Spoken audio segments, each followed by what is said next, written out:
Assalamualaikum warahmatullahi wabarakatuh. Alhamdulillah. Alhamdulillahilladzi hadana li hadza wa ma kunna linahtadiya laula an hadana Allah. Laqad ja'at rusulu rabbina bil haqq wa nudu an tilkumul jannatu uristumuha bima kuntum ta'malun. Wa asyhadu an la ilaha illallah wahdahu la syarika lah wa asyhadu anna Muhammadan abduhu wa rasuluhu la nabiyya ba'da. Sallallahu alaihi wa ala alihi wa ashabihi wa man sara ala nahjihi ila yaumi liqa'i wa sallama tasliman katsira. Amma ba'du, fa inna asdaqal hadits kitabullah wa khairal hadi hadi Muhammadin sallallahu alaihi wasallam wa syarral umuri muhdatsatuha wa kullu muhdatsatin fid din bid'ah wa kullu bid'atin dhalalah wa kullu dhalalatin finnar. Ikhwanil ahibba, jamaah yang dimuliakan Allah, alhamdulillah, puja dan puji syukur kita haturkan kepada Allah Subhanahu wa taala yang telah memberikan berbagai macam kenikmatan serta hidayahnya kepada kita sehingga kita bisa bertemu lagi di masjid ini dalam rangka melanjutkan bacaan kita kitab fikih, yaitu Bidayatul Mujtahid wa Nihayatul Muqtasid. Pada kesempatan yang lalu kita sudah menyelesaikan tentang hal-hal yang berhubungan dengan amalan-amalan wudu. Yang terakhir adalah tentang masalah mengusap sepatu dan yang berhubungan dengannya. Salawat dan salam semoga senantiasa tercurahkan kepada Nabi kita Muhammad sallallahu alaihi wasallam, keluarganya, para sahabatnya, serta orang-orang yang senantiasa meniti sunnahnya. Pada kesempatan yang baik ini kita akan masuk kepada bab yang ketiga, yaitu masalah air serta hal-hal yang berhubungan dengannya. Tayyib, fatal iqra.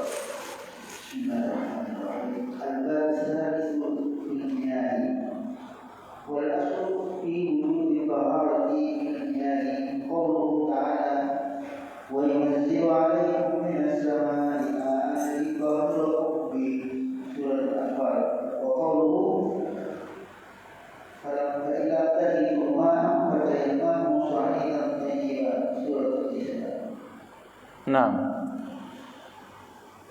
hukum asalnya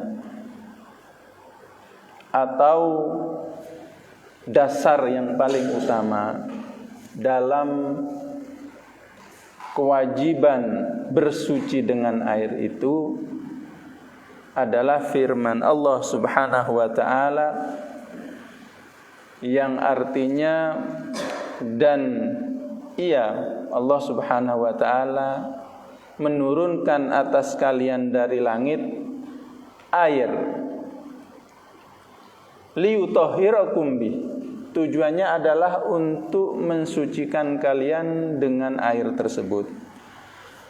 Dan juga firman Allah yang lain, falam tajidu ma'an fatayammamu sa'idan thayyiba. Maka mereka tidak dapati air. Mereka mencari air, para sahabat, di saat mereka harus bersuci, mereka tidak mendapati air. Maka atau kalian, khitabnya di sini adalah terhadap yang diajak bicara. Maka kalian tidak dapati air, maka bertayamumlah dengan debu yang baik. Jadi hukum asal dalam bersuci itu harus dengan air dan dengan debu. Dalam masalah ini itu tidak ada khilaf. Semua ulama dari zaman sahabat sampai sekarang itu tidak ada khilaf bahwasanya alat untuk bersuci itu adalah air dan debu. Ini hal yang pertama yang tidak ada khilaf. Naam.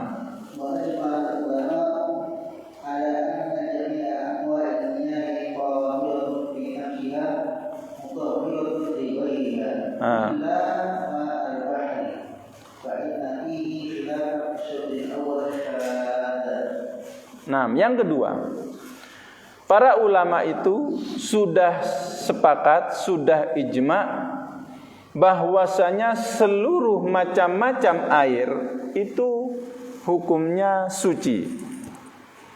Pada zatnya, pada jenis airnya itu suci.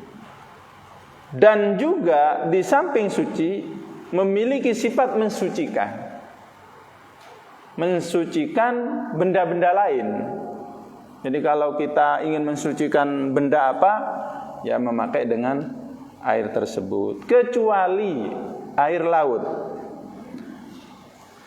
Air laut di sini di zaman generasi sahabat itu ada khilaf. Cuman khilafnya itu sangat kecil sekali, sehingga Ibnu Rushd seakan-akan itu tidak menganggap ini khilaf. Sehingga mengatakan wa ajma'al ulama, dan ulama sudah sepakat.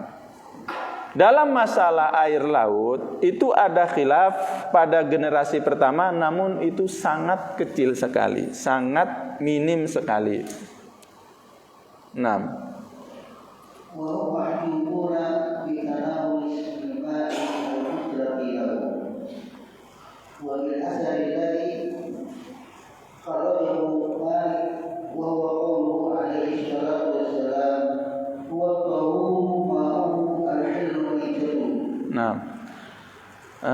Namun sekelompok orang yang menyatakan bahwasanya air laut itu tidak suci dan tidak mensucikan, mereka itu terbantahkan dengan nama air itu secara mutlak. Maksudnya air, kalau yang dimaksud air itu mencakup seluruh jenis air, termasuk air laut.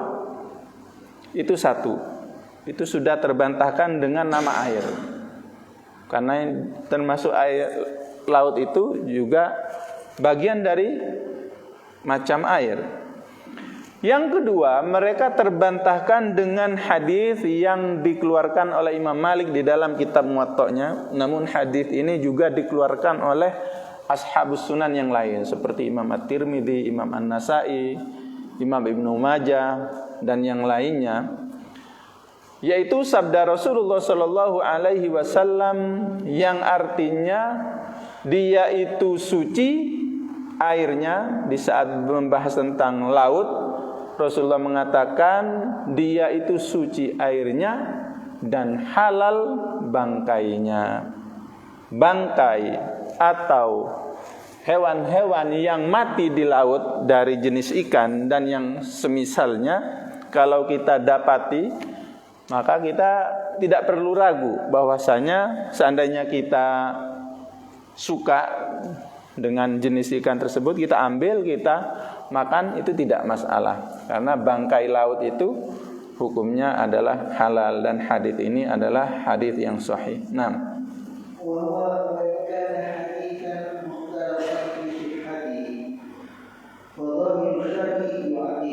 Nah, dan hadis ini walaupun ada khilaf di antara para ulama hadis, ada yang mengatakan dhaif, ada yang mengatakan sahih, namun kebanyakan mensahihkan hadis ini.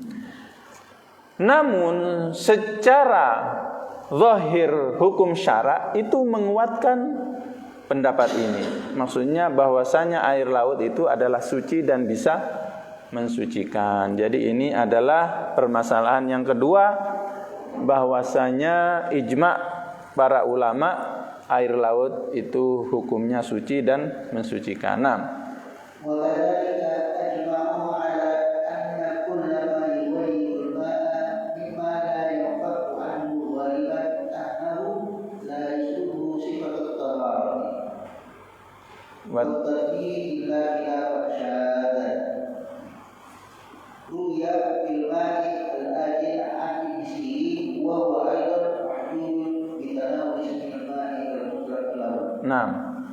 Kemudian yang berikutnya yang sudah menjadi ijma dari para ulama adalah bahwasanya segala sesuatu yang merubah air, sesuatu yang merubah air, namun sesuatu ini adalah bukan benda lain dari air. Maksudnya yang merubah itu juga mungkin keadaan, sehingga tidak ada faktor dari luar yang menjadikan air ini berubah. Umpamanya ini air, tidak ada benda yang masuk ke dalam air ini. Namun dengan berjalannya waktu 1 bulan, 2 bulan, air ini kok menjadi kuning umpamanya. Nah, ini adalah ada sesuatu yang merubah air ini. Ya. Nah, air yang sudah berubah dari bening menjadi warnanya mungkin menguning, itu air ini tetap memiliki 2 sifat. Sifat yang pertama, air ini suci dan mensucikan. Contohnya seperti apa? Di sini disebutkan, yaitu air al-ajin, al-ma'ul ajin. Air yang ajin itu adalah air yang berubah bukan karena faktor dari luar, akan tapi karena mungkin terlalu lama, mungkin ada air umpamanya terletak di bawah pohon, sehingga air itu terkadang berubah menjadi hijau. Nah, ini namanya ma'ul ajin. Atau mungkin kita dapati di dalam sumur, kita ambil air kok baunya nggak enak, warnanya kuning. Istilahnya kalau orang Jawa bilang itu banger ya. Banyu banger. Nah, itu tidak berubah sifatnya. Dia suci dan bisa mensucikan. Nah, memang ada khilaf, namun ada satu orang yang menyatakan air ini tidak suci dan tidak bisa mensucikan. Siapa? Yaitu Muhammad bin Sirin. Namun khilaf ini disebut dengan khilaf syadz, khilaf yang sangat minim sekali, bahkan khilaf ini tidak dianggap. Sehingga para ulama sepakat bahwasanya air yang berubah dengan sendirinya itu tetap masih suci dan mensucikan. Kenapa? Karena ini masih tetap dikatakan air secara mutlak. Nah, واتفقوا على أن الماء الذي غيرت نجاسته إما طعمه أو لونه أو ريحه الذي غيرت نجاسته إما طعمه أو لونه أو ريحه أو أكثر من واحدة من هذه الأوصاف أنه لا يجوز به الوضوء ولا الطهور. Kemudian berikutnya yang menjadi kesepakatan di antara para ulama itu adalah kalau ada air yang mana air itu berubah salah satu sifatnya, jadi air itu akan berubah menjadi dalam 3 sifatnya. Yang pertama, bisa jadi berubah itu warnanya atau rasanya. Kemudian baunya, kalau dicium umpamanya ada baunya. Nah, air yang berubah dan berubahnya air itu karena terkontaminasi dengan benda yang najis. Umpamanya air ini kemasukan kotoran cicak umpamanya, sehingga warna airnya itu berubah warnanya saja menjadi kuning umpamanya. Dicium tidak ada baunya, diminum rasanya masih tetap sama. Namun di air ini sudah berubah dengan barang yang najis. Dari mana kita melihat air ini sudah berubah? Dari warnanya. Oh, mungkin warnanya tetap, akan tapi di saat dicium kok baunya ada bau busuk umpamanya. Walaupun rasanya tetap sama. Nah, ini berarti air ini sudah berubah dengan benda yang najis. Nah, para ulama sepakat bahwasanya air yang seperti ini itu sudah najis dan tidak bisa dibuat untuk bersuci. Ini adalah kesepakatan yang keempat. Nah,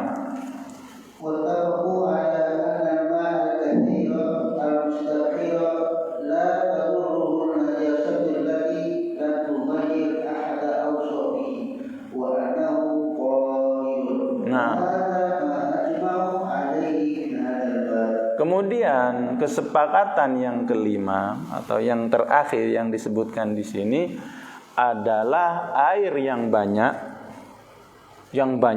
al-mustabhir, seperti di laut umpamanya, atau seperti di kolam atau di danau.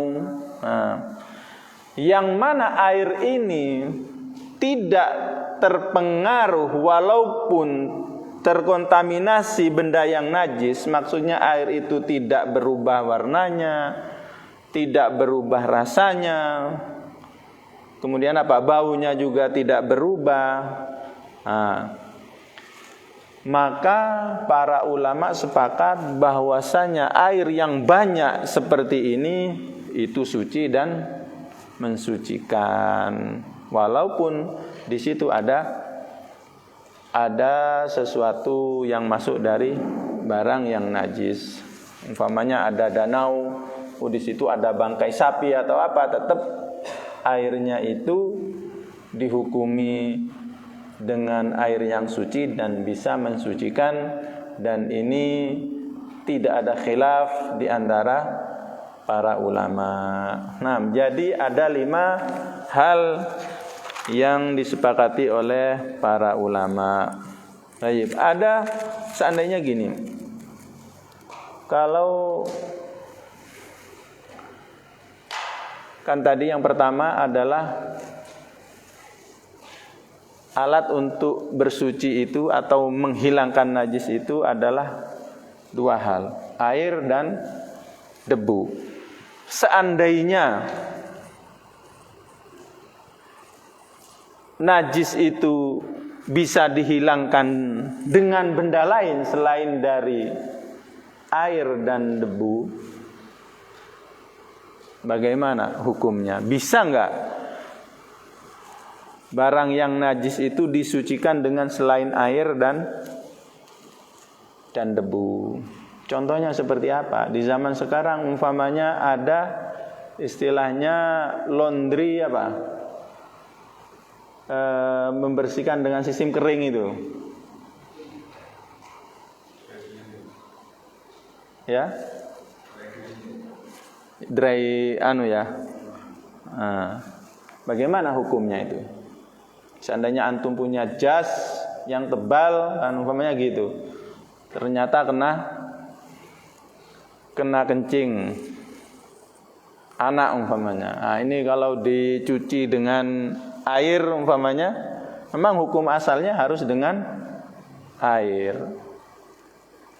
Kan tapi biasanya benda-benda yang seperti ini itu di laundry dengan cuci kering tadi. Nah, bagaimana hukumnya? Menurut jumhur ulama seperti Imam Malik, Imam Asy-Syafi'i, dan Imam Ahmad bin Hanbal dalam sebuah riwayat yang lebih masyhur, bahwasanya tidak boleh mensucikan sesuatu itu dengan selain air dan debu tadi. Namun menurut Imam Abu Hanifah itu boleh-boleh saja. Jadi apapun yang bisa menghilangkan benda najis, maka itu sah-sah saja. Seperti apa? Umpamanya dengan air cuka.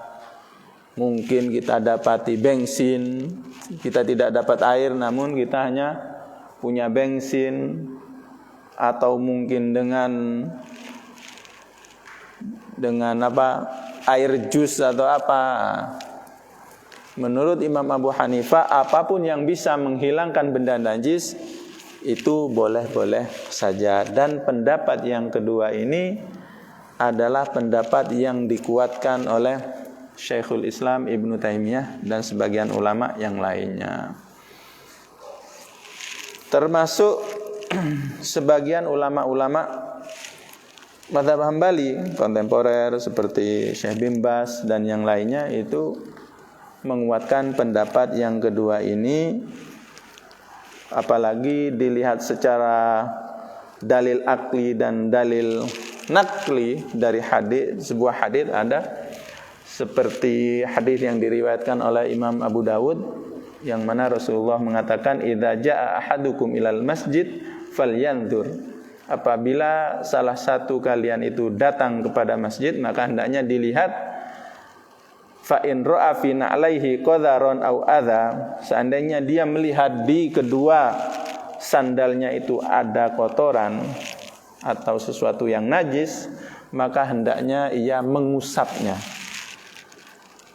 Wal yusolli fihima, dan dia terus melakukan sholat dengan kedua sandal tersebut. Hadis ini hadis yang sahih dan disahihkan oleh Imam Al-Albani. Di sini secara zahir sangat jelas bahwasanya kalau ada barang yang najis yaitu hendaknya kita bersihkan. Dengan bagaimana ya terserah, yang penting bersih.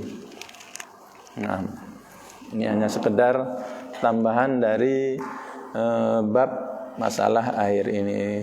Baik, Istamir.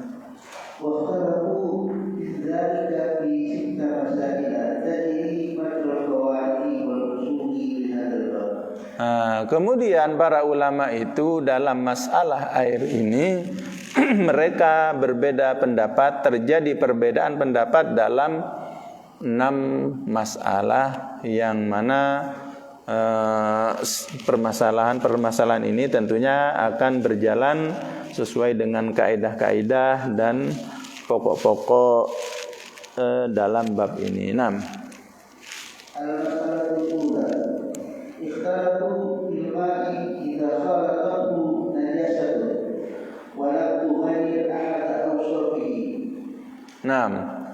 Kemudian permasalahan yang pertama itu terjadi khilaf di antara para ulama dalam masalah air yang mana air ini tercampur, terkontaminasi dengan barang yang najis dan air ini tidak berubah salah satu sifatnya. Umpamanya ada air, bukan air yang banyak. Kalau air yang banyak tadi tidak ada khilaf, tetap suci. Berarti ini adalah air yang tidak banyak. Umpamanya ada air dalam 1 ember umpamanya. Ternyata di situ kemasukan umpamanya kencing beberapa tetes umpamanya. Taruhlah 5 tetes umpamanya kencing ke air yang ada di dalam ember. Nah, air ini tidak ada perubahan. Secara warnanya ya tetap, secara baunya juga tidak ada bau, rasanya pun tetap sama. Nah, dalam kondisi yang seperti ini itu terjadi khilaf di antara para ulama. Air di dalam ember tadi apakah suci atau najis? Bisa dipahami ya? Jadi airnya tidak banyak, air sedikit terkontaminasi dengan sesuatu yang najis, namun sesuatu yang najis ini tidak merubah sifat air, baik itu warna, rasa dan baunya.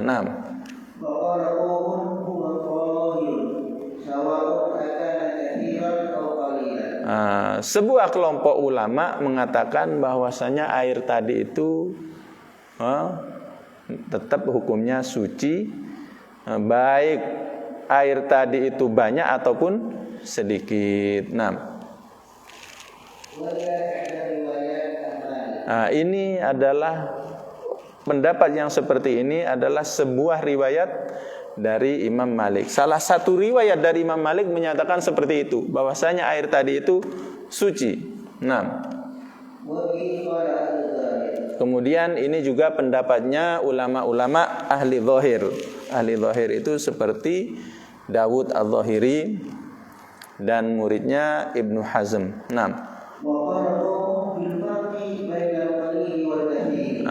Sekelompok ulama yang lain itu membedakan. Dilihat kalau airnya banyak ya tidak masalah. Namun kalau sedikit, itu baru mereka akan memberikan hukum yang lain.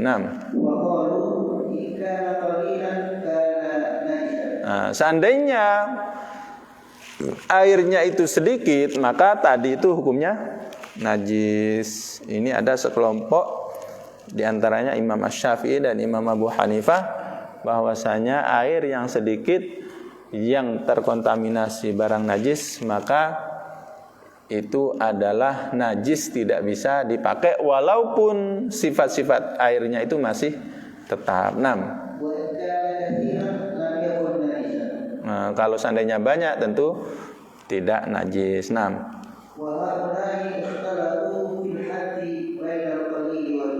Namun mereka itu tidak sama dalam memberikan batasan air yang sedikit itu seperti apa.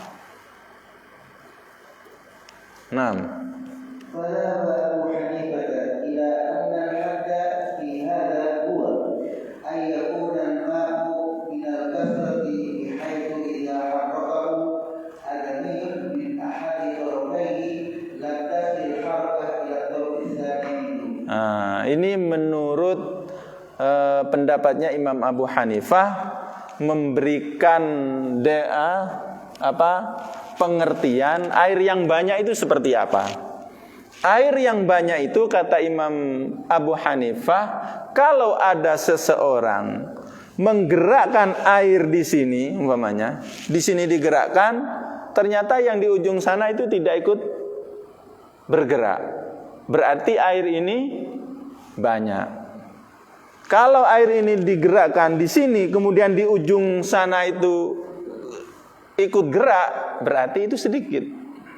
Umpamanya dalam satu ember, umpamanya digerakkan di ujung paling pinggir, umpamanya, dan pinggir sana tentunya ikut bergerak, berarti ini air yang sedikit. Ini cara menghukumi banyak atau sedikitnya air menurut Imam Abu Hanifah.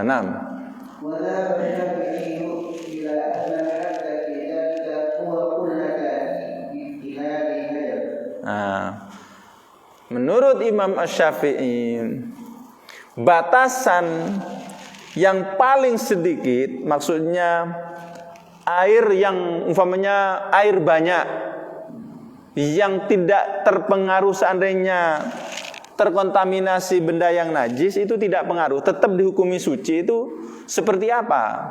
Minimalnya itu ada 2 kullah. Menurut pendapat Syafi'iyah itu 2 kullah dari kilalnya Hajar. Hajar ini adalah sebuah tempat di sebuah Arab di sana ya, entah di mana ini, atau di Yaman atau di mana, wallahu a'lam. Jadi 2 kullah. Apa 2 kullah itu? Itu kalau dihitung kira-kira 500 liter. Kalau air yang jumlahnya itu sekitar 500 liter, seandainya ini ada kemasukan barang najis, maka tidak terpengaruh air ini. Air ini tetap dihukumi sebagai air yang suci dan bisa mensucikan. Jadi menurut mazhab Syafi'iyah, kalau ada air yang jumlahnya sekitar 500 liter, seandainya dimasuki benda najis dan benda najis ini tidak meninggalkan bekas baik dari segi warna, kemudian bau dan rasa, berarti air ini tetap suci. Ini menurut pendapatnya Imam Asy-Syafi'i dalam membatasi minimal air yang banyak itu seperti apa? Ya seperti ini, 2 pula 6. Kemudian kelompok ulama yang sependapat dengan 2 mazhab ini tidak memberikan batasan secara terperinci. 6.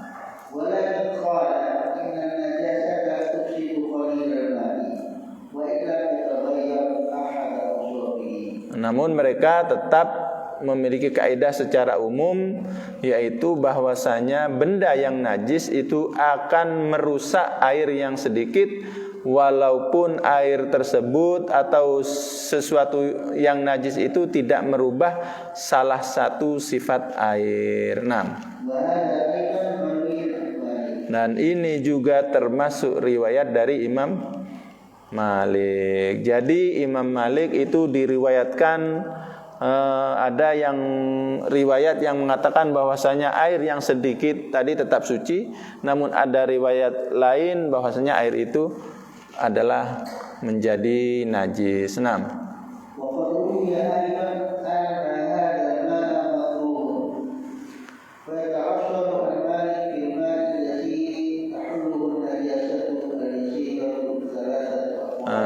Juga diriwayatkan dari Imam Malik bahwasanya air yang seperti tadi, umpamanya 1 ember kemudian kemasukan sesuatu yang najis, maka air ini ya tidak suci, juga tidak najis, dan hukumnya itu makruh.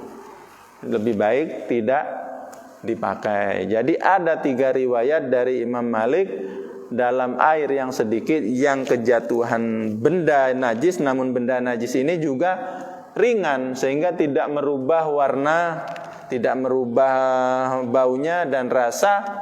Maka menurut Imam Malik itu ada 3 riwayat mengatakan suci, ada yang meriwayatkan najis, kemudian makruh. 6.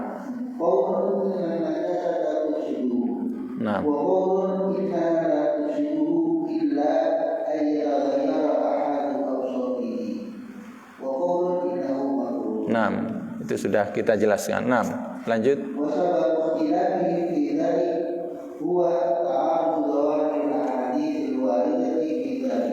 Kita sekarang masuk ke bahasan sebab terjadinya khilaf di antara para ulama tadi.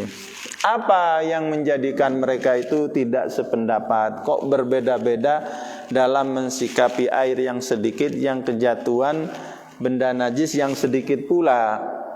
Apa sebabnya? Apa dalil-dalil mereka itu? 6.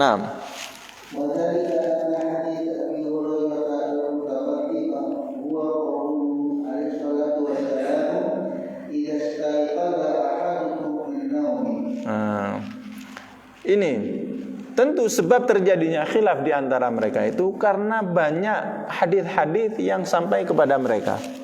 Dan hadis-hadis itu secara zahir lafaznya itu memberikan pengertian pada diri masing-masing. Di antara hadis tersebut adalah hadis Abu Hurairah yang sudah pernah kita bahas tentunya di saat masalah wudu, yaitu yang berbunyi, kalau salah satu kalian itu bangun tidur,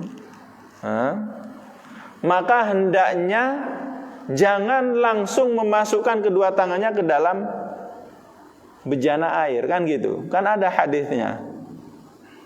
Namun bagaimana anjuran Rasulullah, hendaknya kita ngambil air kemudian kita basuh dulu tangan itu sebelum kedua tangan ini kita masukkan ke dalam bejana air. Nah, ulama itu memahami hadis ini. Kenapa Rasulullah itu kok melarang kita langsung memasukkan kedua tangan kita ke dalam air? Karena dimungkinkan di tangan kita itu ada sesuatu yang najis. Kalau sesuatu najis ini kemudian kita masukkan ke dalam air, nah ini nanti airnya juga tidak bisa atau akan menjadi najis, kan gitu. Nah, ini cara atau dalil yang dipakai oleh salah satu dari mereka. 6.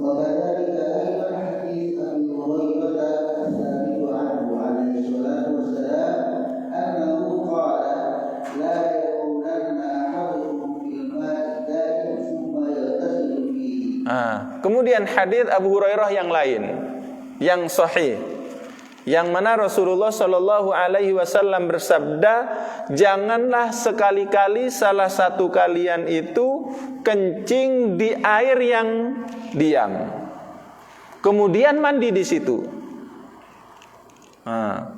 Umpamanya ada kolam umpamanya, maka aturan dari Rasulullah itu jangan kencing di dalam kolam tersebut, kencing di luar dulu, baru mandi di kolam. Nah, seandainya kencing di kolam tersebut, nah bagaimana? Nah, ini termasuk hadis pula yang dijadikan dalil. Tentunya oleh Imam Malik atau Imam Asy-Syafi'i, Imam Abu Hanifah, ya hadis-hadis yang semacam ini. Berarti kalau ada seseorang kencing di air yang diam, bisa jadi airnya itu tidak bisa kita pakai untuk bersuci. Nah,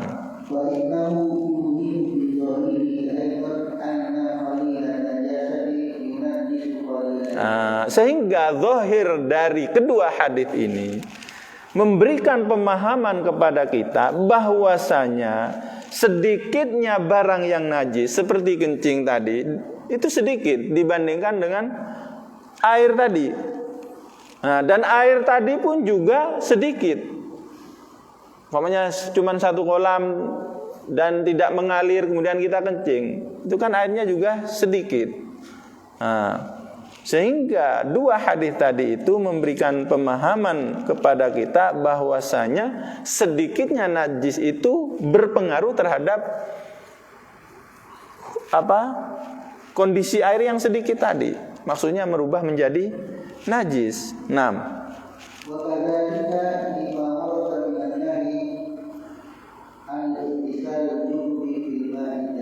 Kemudian juga ada hadis-hadis lain yang sahih pula tentang hadis larangan seseorang dilarang mandi junub di air yang diam. Ini juga memberikan pengertian yang seperti tadi. 6.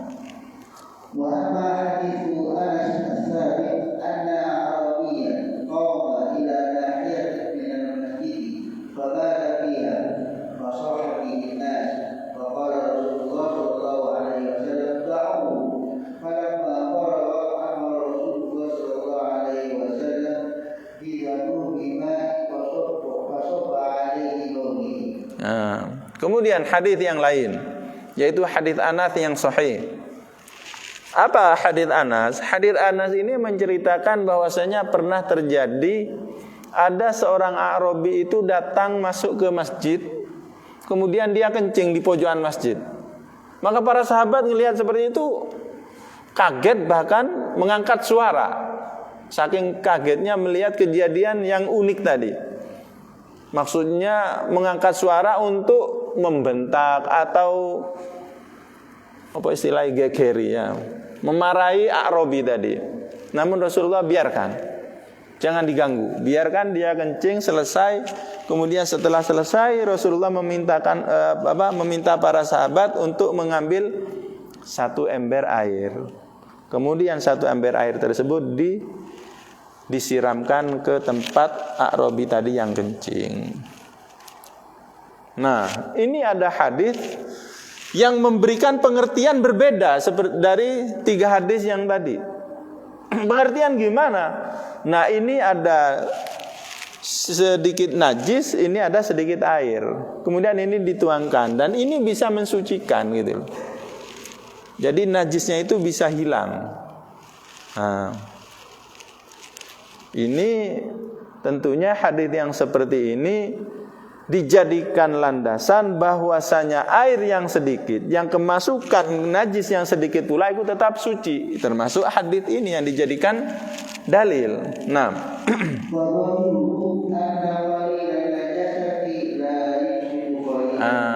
sehingga zahir dari hadis ini bahwasanya najis yang sedikit itu tidak merusak status air yang sedikit pula. Apa status air yang sedikit? Hukum asalnya adalah suci dan bisa mensucikan. 6.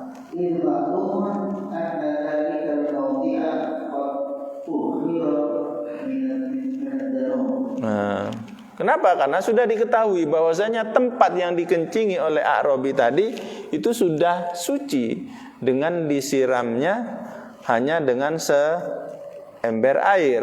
Nah, وحديث أبي سعيد الخدري كذلك أيضا خرجه أبو داود قال سمعت رسول الله صلى الله عليه وسلم يقال له إنه يستقى من بئر بضاعة وهي يلقى فيها ركوب الكلاب والمحائط وضفدع وعفر الناس فقال النبي عليه الصلاة والسلام إن الماء لا ينجسه شيء. Ini ada hadis yang lebih jelas lagi secara zahir. Hadis ini adalah hadis yang diriwayatkan oleh Abu Sa'id Al-Khudri radhiyallahu anhu, dan hadis ini dikeluarkan oleh Imam Abu Dawud dan ulama-ulama hadis lainnya, dan hadis ini hadis yang sahih. Yaitu Abu Sa'id Al-Khudri mengatakan, saya pernah mendengar Rasulullah sallallahu alaihi wasallam dia meminta supaya diambilkan air minum dari sebuah sumur yang disebut dengan sumur Bidoa. Maksudnya apa? Rasulullah minta tolong kepada salah satu sahabat untuk diambilkan air dari sumur Bidoa ini. Bagaimana kondisi sumur ini? Sumur ini adalah sumur yang mana biasanya orang-orang membuang sampah di situ. Apa contoh sampah yang dimasukkan atau dibuang ke sumur tersebut? Seperti adalah bangkai-bangkai anjing. Kemudian barang-barang bekas wanita haid itu dibuang ke sumur tersebut.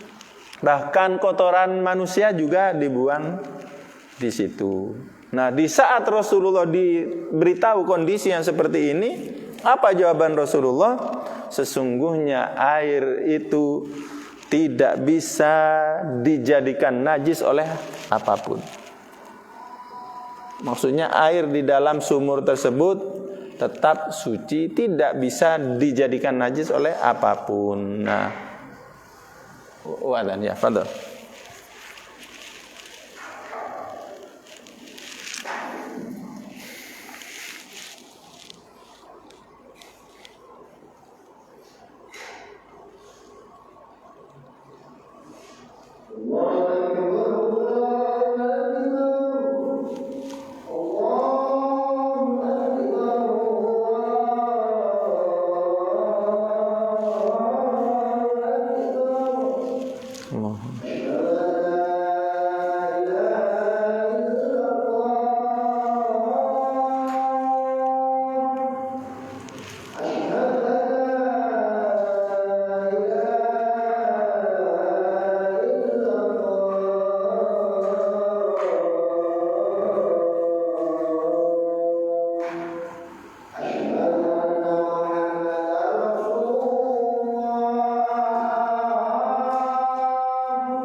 La ilaha illallah.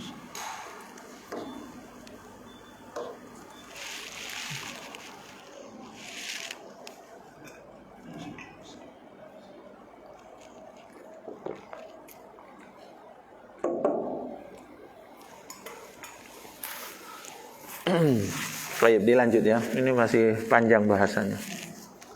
Sebisa mungkin. 6. Iqra.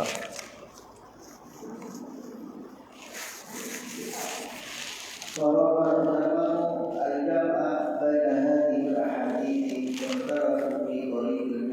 Nah, sehingga para ulama dari hadis-hadis tadi itu berusaha menggabungkan dan mencari titik yang terbaik, sehingga namun mereka tetap berbeda pendapat dalam cara menggabungkan hadis tadi.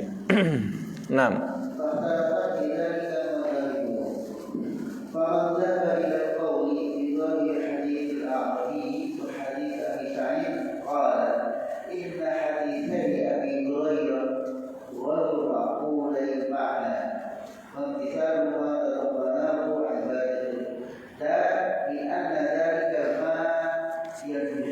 nah, sehingga ulama yang berpegang teguh dengan hadis A'rabi tadi dan hadis Abi Sa'id Al-Khudri yang terakhir, mereka yang lebih memegang itu mengatakan bahwasanya hadis Abu Hurairah yang tadi kalau salah satu kalian bangun dari tidur maka jangan masukkan kedua tangan ke dalam bejana.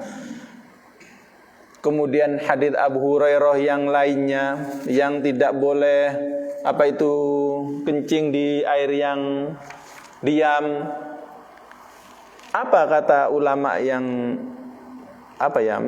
lebih menguatkan hadis yang lain, mengatakan bahwasanya kedua hadis Abu Hurairah itu maknanya itu masih belum pasti. Maknanya itu masih remang-remang. Kemudian perintah tersebut kandungannya adalah ibadah. Jadi itu tata cara atau adab untuk beribadah seperti tadi. Kalau bangun tidur, nah ini adalah tata cara, adab-adab untuk beribadah kepada Allah. Kalau umpamanya mau mandi bersuci, jangan kencing ini adalah ibadah, bukan karena air tadi itu menjadi najis, bukan. Dikhawatirkan menjadi najis, bukan. Itu hanya sekedar perintah dalam menjalankan ibadah saja. Nah, ini cara memahami sebagian ulama.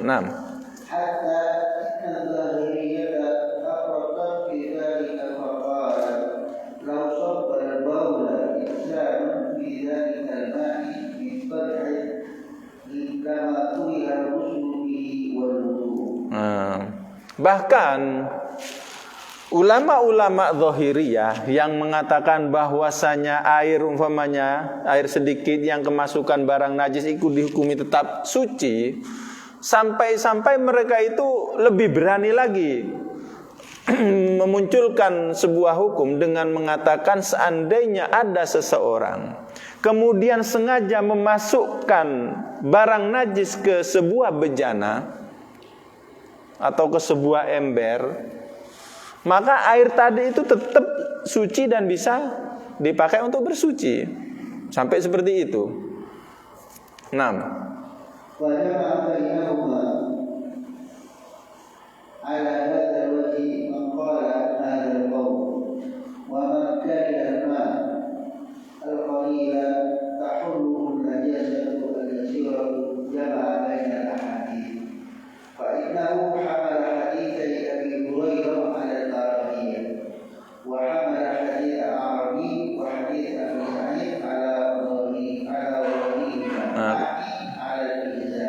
Nah, kemudian ulama yang lain caranya adalah dengan memahami bahwasanya kedua hadits Abu Hurairah itu berarti makruh.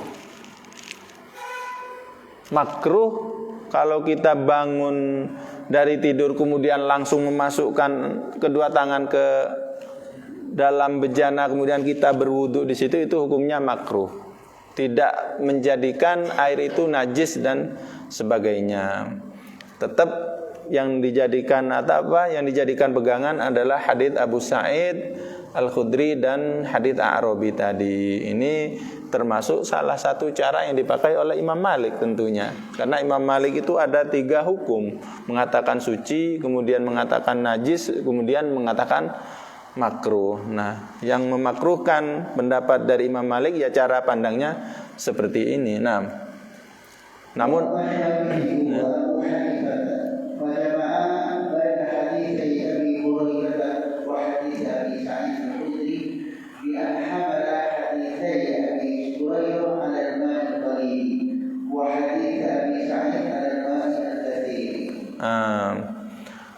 Namun Imam Asy-Syafi'i dan Imam Abu Hanifah memiliki cara lain dalam menggabungkan kedua hadis dengan mengatakan bahwasanya kedua hadis Abu Hurairah dan hadis Abu Sa'id Al-Khudri itu mereka memahami bahwasanya yang dimaksud di dalam hadis Abu Hurairah itu adalah larangan tadi itu terhadap air yang sedikit. Air yang sedikit maksudnya di bawah, kalau Imam Asy-Syafi'i berarti di bawah 2 kula. Jadi kalau di bawah 2 kula itu hadits Abu Hurairah keduanya itu maksudnya pada air yang sedikit. Sehingga apa? Di saat dimungkinkan kemasukan barang najis maka akan menjadi najis. Nah, seperti itu. Kemudian hadis Abu Sa'id Al-Khudri yang mana Rasulullah mengatakan bahwasanya air itu tidak bisa dipengaruhi oleh apapun, Imam Asy-Syafi'i dan Imam Abu Hanifah berarti yang dimaksud hadis ini air yang banyak. Seperti itu cara memahami kedua hadis yang saling bertolak ini. Naam. Wala Asy-Syafi'i ila anna hatta fi dzalika alladhi yajma'u al-ahaditha huwa ma warada fi hadits Abdullah bin Umar an-Nabi radhiyallahu anhu Tirmidzi wa sahahu Abu Muhammad bin Hazm qala su'ila Rasulullah sallallahu alaihi wasallam anil ma' wa ma yanqudu min as-sibai wal dawab faqala kana al-ma'u kullatayn lam yahmil khabathan. Naam. Ini Imam Asy-Syafi'i dalam mengomentari kedua hadis yang saling bersimpangan tadi itu memberikan batasan untuk mengumpulkan hadis-hadis tadi. Dengan apa? Dengan mengungkapkan sebuah hadis dari Abdullah bin Umar. Hadis ini hadis yang sahih, diriwayatkan oleh Imam Abu Dawud dan Tirmidzi. Bahkan Imam Asy-Syafi'i sendiri juga meriwayatkan hadis ini tentu di kitab Ar-Risalahnya dan disahihkan oleh Muhammad bin Hazm. Bahkan Imam Al-Albani juga mensahihkan hadis ini. Yaitu hadisnya adalah Rasulullah ditanya tentang air dan yang semisalnya yang diminum oleh binatang buas, bahkan hewan-hewan yang lain, umpamanya babi atau anjing, datang ke sebuah air, kemudian minum ke dalam air tersebut. Nah, bagaimana hukum air yang sudah dijilati oleh anjing atau babi sekalipun, umpamanya? Maka Rasulullah mengatakan kalau air itu adanya 2 kula, maka dia tidak akan terkontaminasi menjadi najis. Ini hadisnya sahih. Dan inilah yang dijadikan batasan oleh Imam Asy-Syafi'i untuk mengamalkan semua hadis-hadis tadi. Jadi kalau ada air dan airnya itu sedikit, kemudian kemungkinan tercampur benda najis, maka tidak dipakai.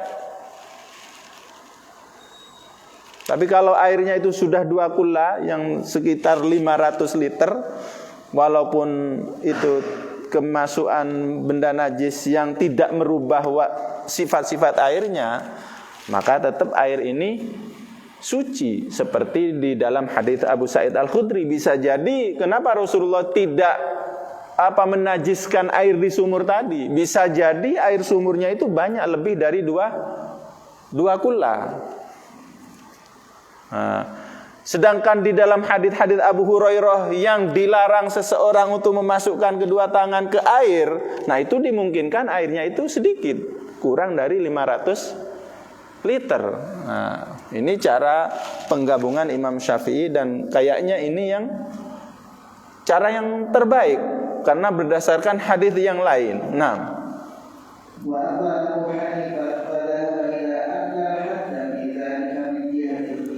Adapun Imam Abu Hanifah tentunya mungkin hadits ini tidak sampai kepada beliau, sehingga cara yang dipakai oleh beliau itu dengan kias, mengkiaskan.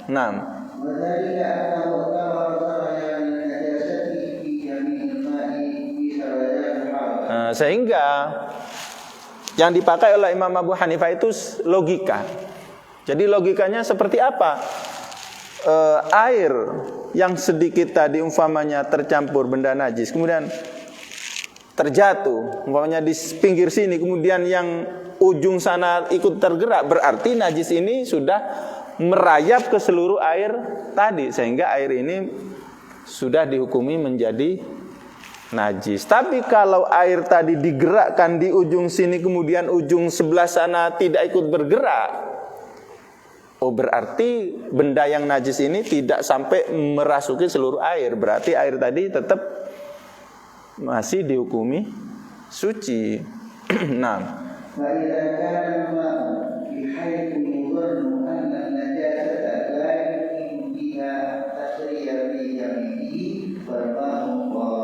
Ya, sama seperti tadi yang sudah saya jelaskan tadi. Masih ada waktunya? Ya, lanjut aja karena masih banyak. Fadhal, Iqra.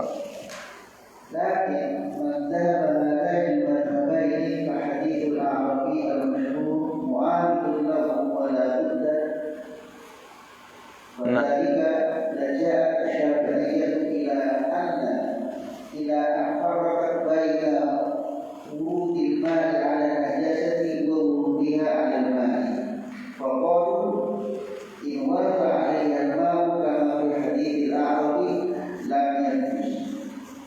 Wa in warada an-najasatu 'ala al-ma'i kama fi hadith Abi Hurairah najis. Nah, ini masalah mengomentari secara pandangnya Imam Asy-Syafi'i. Sekilas memang apa yang diutarakan oleh Imam Asy-Syafi'i itu kayaknya ada kebingungan di saat dibantah dengan hadis A'rabi tadi. Bagaimana hadis A'rabi yang mana air yang kita tahu yang dibuat untuk menyiram kencingnya A'rabi itu airnya sedikit kan gitu. Ini sedikit, ini sedikit. Tapi kok bisa menghilangkan sesuatu yang najis tadi, padahal tidak sampai ke 2 kula kan gitu. Nah, seakan-akan pendapat yang dipakai oleh Imam Asy-Syafi'i itu akan terbentur seperti ini. Namun secara ringkasnya Imam Asy-Syafi'i dan para pengikutnya memberikan ulasan seperti ini. Hadits A'rabi tadi itu adalah air ini datang kepada sesuatu yang najis kan gitu. Sehingga sedikitnya air walaupun tidak sampai ke 2 kula itu tetap suci dan mensucikan, bahkan bisa menghilangkan najis ini. Kenapa? Karena air ini menumpangi, datang ke sesuatu yang najis. Beda dengan hadis-hadis Abu Hurairah. Kalau hadis-hadis Abu Hurairah ini air yang sedikit, ini sesuatu yang najis sedikit. Nah, ini yang masuk ke sini, itu beda. Bisa dipahami ya? Tapi kalau hadis A'rabi, airnya itu yang menumpah ke yang najis. Beda, walaupun ini sedikit, namun sudah menghilangkan sesuatu yang najis, ya bisa dipakai. Air walaupun tidak sampai 2 kula itu tetap suci dan mensucikan. Beda kalau yang datang ini sesuatu yang najis ke air yang sedikit, nah ini bermasalah. Sehingga air ini dihukumi najis. Nah, ini juga cara pandang yang juga dianggap jitu oleh Ibnu Rushd. Namun ini masih panjang dan insyaallah secara singkatnya seperti itu. Wallahu a'lam bishawab. Subhanakallahumma wa bihamdik asyhadu an la ilaha illa anta astaghfiruka wa atubu ilaik. Wassalamualaikum warahmatullahi wabarakatuh.